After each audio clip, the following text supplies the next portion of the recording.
Terlebih lagi di Al-Quran juga ada ilmu pengetahuannya. Nah iya Tin, gimana tuh perspektif ilmu pengetahuan dalam Al-Quran?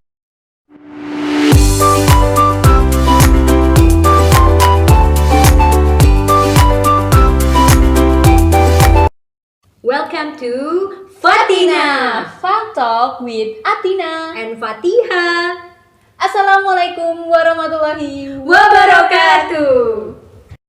Tin, bacaan Al-Quran tuh kalau aku baca artinya bagus-bagus banget ya. Syair dan pemilihan katanya tuh indah banget, kayak gak ada celah, sempurna. Iya Fat, aku setuju banget. Bacaannya itu bikin nyentuh hati, terus bikin kita jadi berpikir dan merasa. Terlebih lagi di Al-Quran juga ada ilmu pengetahuannya. Nah iya Tin, gimana tuh perspektif ilmu pengetahuan dalam Al-Quran? Kamu ingat firman Allah yang diturunkan pertama kali, yaitu kata Iqra. Berdasarkan buku wawasan Al-Quran yang ditulis Abi Quraish Shihab, kata Iqra diambil dari akar kata yang berarti menghimpun.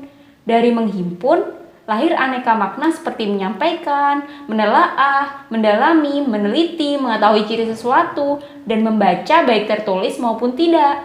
Sedangkan dari segi objeknya, perintah Iqra itu mencakup segala sesuatu yang dapat dijangkau oleh manusia.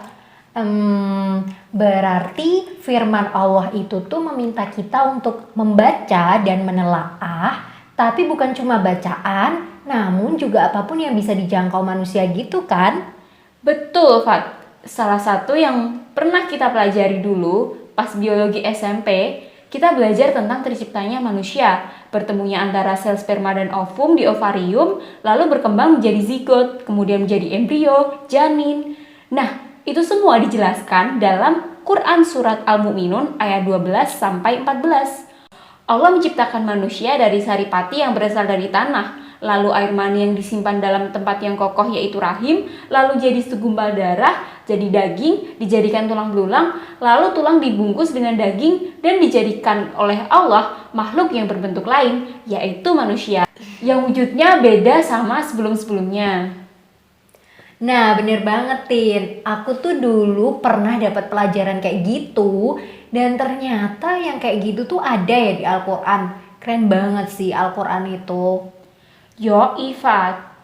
Terus nih, ngomongin bidangku kan, ilmu pengetahuan alam, dari buku Dr. Maurits Bucaille yang judulnya Quran dan Sains Modern, petunjuk yang tertuang dalam Al-Quran mengenai fenomena alam menjadikan Al-Quran sebagai rujukan penelitian bagi ilmuwan.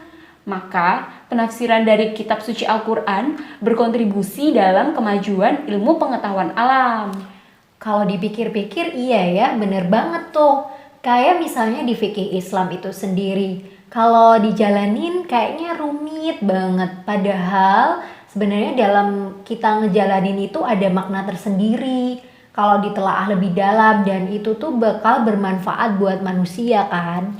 Iya, Fat, bener tuh. Meskipun menelaahnya itu butuh ilmu yang tinggi, tapi apa yang ada di dalam Islam itu nggak mungkin kok ngerugiin kita. Aku merasa beruntung lahir dan besar dalam keadaan Islam. Alhamdulillahirabbil alamin. Terus Tin, kalau belajar sains nih atau ilmu pengetahuan, itu tuh bikin kita juga jadi mikir gitu ya Tin ya. Yang kadang sebagian orang itu tuh males untuk berpikir atau menalar lebih dalam. Nah, ini nih Fat, Allah juga memerintahkan kita untuk berpikir mengenai ciptaannya serta berzikir kepadanya. Sesungguhnya dalam ciptaan langit dan bumi dan silih bergantinya malam dan siang, terdapat tanda-tanda bagi orang-orang yang berakal, yaitu orang-orang yang mengingat Allah sambil berdiri atau duduk atau dalam keadaan berbaring, dan mereka memikirkan tentang penciptaan langit dan bumi seraya berkata, "Ya Tuhan kami, tiadalah Engkau menciptakan ini dengan sia-sia.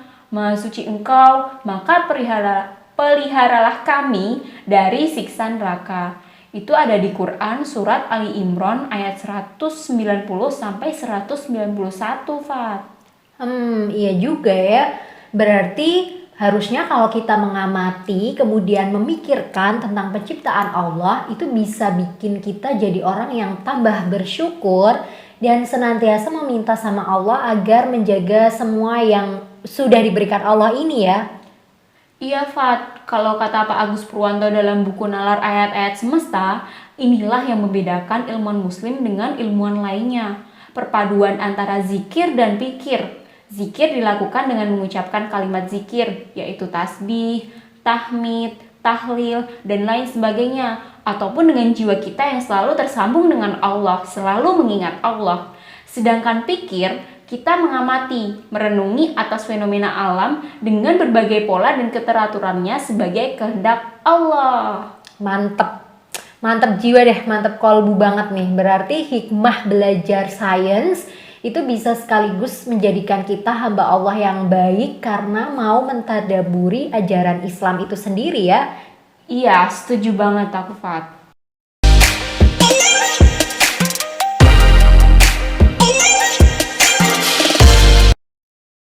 That's the end of Fatina Fun Talk with Atina and Fatiha.